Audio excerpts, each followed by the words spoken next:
خبرېږي او که نه کله کله راته مسکال کوي خو کشماچو ټوله خرچه ده کله راته وایي د 500 زیروډ راته وکړه او کله د 0. نو خانجي د چرچو سره خو خرچې شته که نه د واده خیال مې دی ورسره چې د اواز یې دومره خوږ دی نو چې ښکلې به څومره وي چې د ملاقات به څنګه وشي کشماچو دا کار به زما نه ونه شي ولې چې د سر خطره ده پکې زه دې دریاب ته ورګډ کړم او ته راته په غاړه کېناستې او تماشه مې کې زړور خانه زما خو دا خیال و چې تاله به لامبو درځي خو زه څه خبر وم رښتیا زړور خانه چې د بلې نه دې خبر کړم د څه نه پلار د لسیکل اخلي خبریم برکتي راته ټوله لویلې هسې خانجي ته خو به په سیکل سور شي او روان به شي خو دا ما او قربان به درپسې پیدل نه به یې وهو که نه زه به سیکل څه کوم خو پلار مې راله اخلي خو نوې ګاډۍ به راله اخلي ګینه نه دی اخلي هسې زه په دې یریږم چې شمشیر خان له مور نوی موټر وانخلي مور به ولې پس اخلي ټولې پیسې خو مې د بابا جان په قبضه کې دي ولې شمشیر خان سره پیسې نشته څه هغه خو صرف ځان راسولې دي او که لږې ډېرې ورسره وي نو هغه هم د واپسۍ د تلو دپاره ولې واپس ولې څه جوړېداتي په غوږ کې ودي شمشیر خان په ولایت کې واده کړی دی هم د یو انګریز سره او دوه بچي هم دي دا څه وې داسې وې دا ټولې خبرې ما ته برکتي کړې وې او ما ته وې دارونه کوزول غواړي او بل پول ته باچول غواړي یه لږه دا ځان سره یې څه ګورګور جوړ کړي دي خانجي ستا د فایدې خبره مې کوله زما د فایدې خبره هغه څنګه ویم درته خو خانجي یره کشماچو ویم ډېر روان شي ښه خورې ته ولې خفه ما خو تاسو له خپله مجبوري خولی وه زه هلته یو ورځ هم نشم پاتې کېدی که چېرې ما دا واده نه وې کړی ښه دی که شمشیره خو زموږ د ارمانونو مرۍ دې خفه کړې ده ستاسو د ارمانونو حل ما سره شته څه حل دویم واده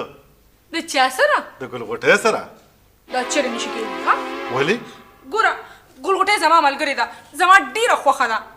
نو خوښه دې نه ده چې ستا خوښه او زما خوښه د ټولو په خوښه دې کور ته راشي بلکل نه زه خپله ملګرې د خپلو خوشحالو دپاره د بنې اور ته نشم غورځولی ښه زه چې په دغه اور کې سوځم هغه خیر دی ټیک ده که چېرې ته ممي ګلغوټۍ نشې راځغولی نو بیا زما لار به نه نیسئ ولې ته به چېرته ځې زه به واپس ځم نه شمشیره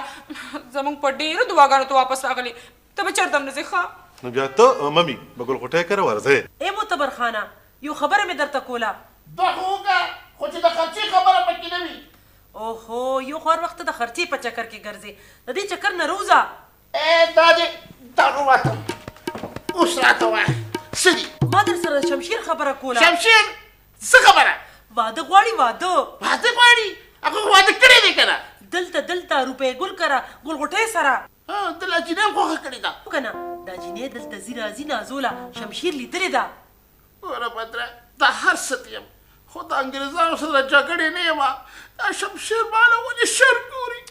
دې کې د شر څه خبره ده او بیا به ښځې له څه پته لګي چې موږ هغه له دویم واده کوو بدره ستوري هر وی ستوري د دنیا د ګډ هر دا ستوري وی دا څه وی خیر دی زه نازو به بوزې وو او د شپې په توره تیاره کې به یې کره ورشو د خمې خوله به بوی کړو خو ته موږ له اجازت راکړه اجازت دی خو زه بیا له دوای خیر له ورځم چې زه د انګریز انګور نه اجازت واخلم د هغې نه د اجازت اخیستو څه ضرورت دی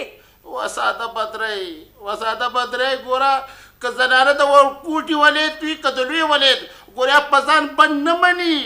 ولې راته په دې کوڅه کې ټینکونه ودرې ټینکونه ښه